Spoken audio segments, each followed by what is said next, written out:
What do you do when the only thing left of someone you loved is a horse they left behind? She stood with frost remming her boots, breath turning to small moons in the air. The yard smelled of hay and diesel and the faint copper of old smoke. Wind moved through the empty stable like a question that would not be answered. Her hands found small tasks. She cleared feeders, folded a saddlecloth, checked a halter's stitching. Actions kept the rest of her from splintering into sound. Routine was a thin armor she could wear without thinking. The warm blood waited like a story paused. Big-boned and patient, he held himself with the easy, weary dignity of animals that have outlived explanations. His winter coat caught the weak sunlight. A pale scar near his hip looked like someone had tried to write a secret on him. He did not come forward. He measured the opening of the stall and decided it was worth noticing. She spoke low. The voice people use for prayers or for calming a child who cannot be convinced. She said his name, the day's weather, a plain thing about the hay. Nothing ornamental, nothing asked too much. He sniffed the air where her sleeve had been, nostrils gentle, curious. His breath warmed the space between their hands. The smell, leather, straw, the faint sweetness of horse, set a small, steady anchor inside her. She did not intend to stay. 30 minutes, she told herself. 30 minutes, and then go back to the apartment that echoed with someone else's things. But minutes folded different when a horse permits you to remain. He let her touch him in a way that trusted but did not surrender. She ran her palm along the curve of his neck and felt the ripple of muscle under winter hair, a human sound the world sometimes forgot to hear. He tilted his head, eyes soft and deliberate. He listened as if her small, clipped sentences were important. There were tiny negotiations, a carrot offered, the right side of the blanket smoothed. He accepted without celebration the modest manners of an animal who measures need by steadiness, not ceremony. When she brushed him, she noticed how precise his flinch was. A flick of ear, a shift of weight, details that made him real and therefore salvageable. She caught herself speaking of the fire as if naming it might fold it smaller. There was a fire, she said. The words landed like a stone. He blinked and folded that fact into whatever horse sight is, neither pitying nor bewildered. Animals make room for misery without theatricality. They hand you the space to be broken and do not ask you to justify the pieces. He rested his head against the stall door and watched her with a steady gaze. She leaned her forehead on the wood and listened to his breath. Long, patient, unhurried. For the first time since the sirens, she could count a beat that was not panic. That night she stayed in the tack room because the empty apartment felt like a museum exhibition of absence. The tack room smelled of saddle soap and cedar. The cot was thin, but shelter is shelter. At 2 a.m., she found herself in the dark, crossing the aisle to his stall. He was there, head over the door, as if he'd been waiting for permission to keep watch. His presence was not a cure. It was a sustained attendance, the kind people sometimes call devotion, but which animals practice without naming. He demanded nothing grand. A hand offered sometimes, a carrot sometimes. The casual company of someone who would not leave at the first gust of cold. She said his name in the dark, and it felt like a key sliding into an old lock. He sighed, a small, slow sound that moved his ribs just a little. The living rhythm next to her heartbeat felt like a map she could follow when her own direction failed. In the mornings, she found him watching the door, the way someone waits for a friend whose lateness is habitual. When she stepped out to sweep the yard, he followed at a polite distance. Not pressing, not distant. Exactly the measure of a companion who has learned boundaries. He often paused at the same fence post each morning, ears turning to a small patch of scrubland. She noticed it late, as if the gesture arrived after a series of smaller proofs.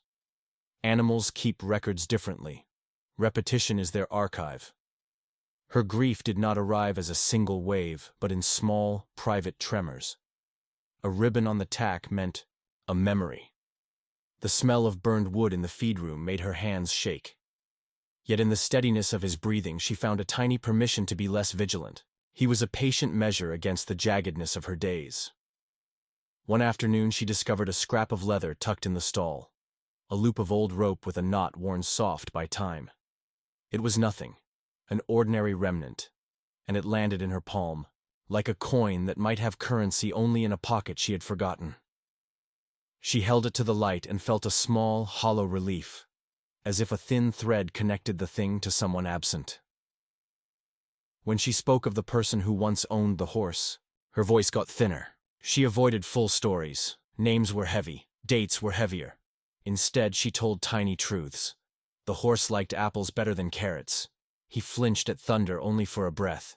He'd been turned out in spring pastures that smelled of clover. Small facts built scaffolding for grief to lean on. The first true, unplanned intimacy between them arrived when she slipped a hand through the stall door while arranging fresh bedding. He moved closer and pressed the side of his head into her palm. The weight was ordinary warmth, the kind people forget exists until they have been without it. She closed her fingers around the mane and felt something loosen inside. A tension she had not realized was knotted.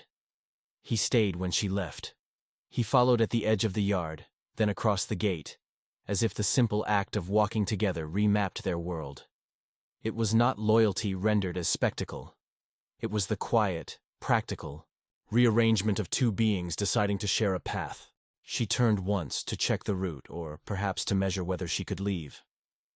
For a heartbeat their eyes met, hers raw with small concessions, his calm and unadorned. There was no speech between them, only a thin electric tie that said, "I am here." She did not know why she trusted him so quickly, or why the trust felt less terrifying than the thought of being alone. She only knew, with the clarity that follows survival, that when she moved away, the horse followed. That small, stubborn following felt like an unspoken promise and a question wrapped together. Could they keep walking until the ash stopped falling and the night stopped opening? The ash kept a memory of light. For weeks it hung in the barn rafters and sifted through the feathers of her eyelashes, a quiet punctuation to everything she tried to say. She learned to move around the residue. Don't breathe too deep. Don't disturb the settled. It folded itself into the smallest tasks. Days blurred into feeding, mending, and walking the fence line. The horse's presence shaped those days like an appointment. He was precise about his needs and expansive about hers. When she arrived with grain, he would lift his head in that slow, seasoned manner of an animal that knows patience. It felt like an offering without obligation. We will go on because we must. There were odd things he did that made her keep watch. He would stand at the gate after she had locked it, ears toward the road as if listening for a name. He traced the same shallow groove in the yard each dawn, then stopped as if satisfied. During storms that rattled the windows, he pawed softly at the stable door until she came, then pressed his shoulder against her hand and did not leave. The carved name was accidental. While replacing a splintered board, her screwdriver brushed a shallow gouge. The letters inside were smaller than the name she had been saying. They were looped and careful, like a child's handwriting left when someone had time to sit and think.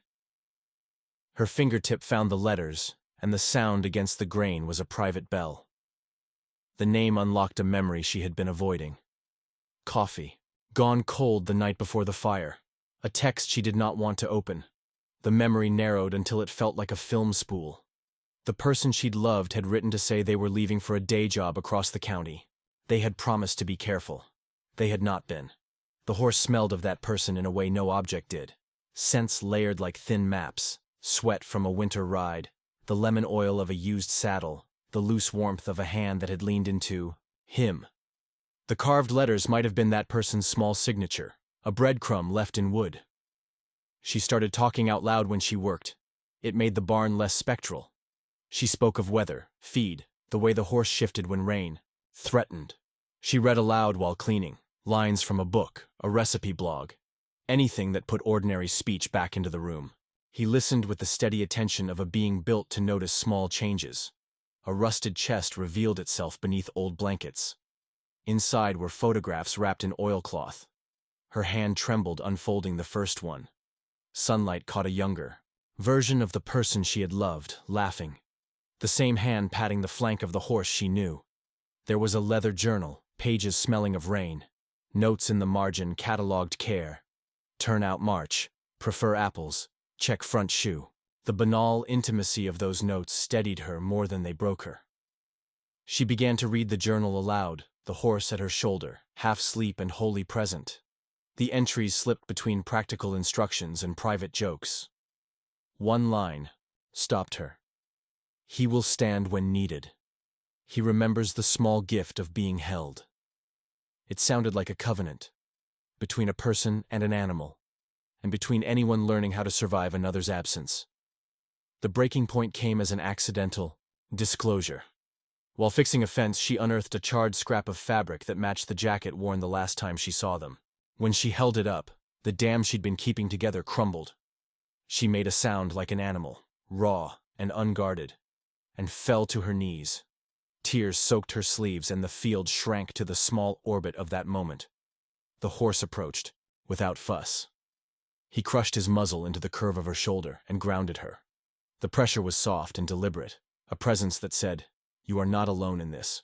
He did not make a spectacle. He kept his muzzle steady, breath even, as if regulating the weather inside her chest. In that gesture there was a refusal to let the moment be only grief. He made room for tending. Weeks folded. She slept longer. She stopped moving through the day as if navigating a minefield. Small victories gathered, eating without the ash in her mouth, naming the date aloud without the throat closing. The horse adjusted as people do when their world rearranges. He lost the tautness at his flank. His eyes softened. In the mornings, he greeted her with uncomplicated pleasure that taught her the physics of repeated comforts. Neighbors brought casseroles and condolences that folded awkwardly at the gate. She accepted food but kept to the horse's schedule. His rhythm became the only compass that felt true. She learned small chores from a farrier who smelled of iron. How to pick a hoof, read a step for lameness, hold a horse steady while the world spun. The farrier joked and taught, and once said, plain as bone, "You're less like someone holding a bomb."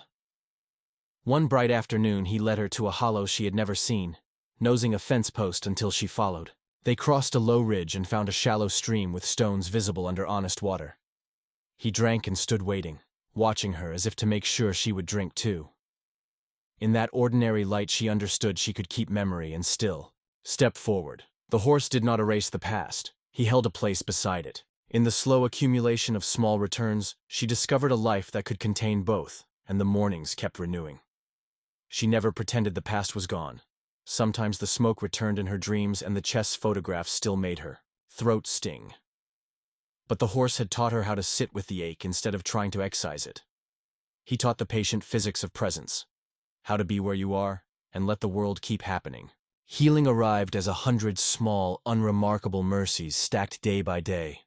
There is no grand unburdening in their story, only a series of adjustments. He remained that large, quiet animal with the scar.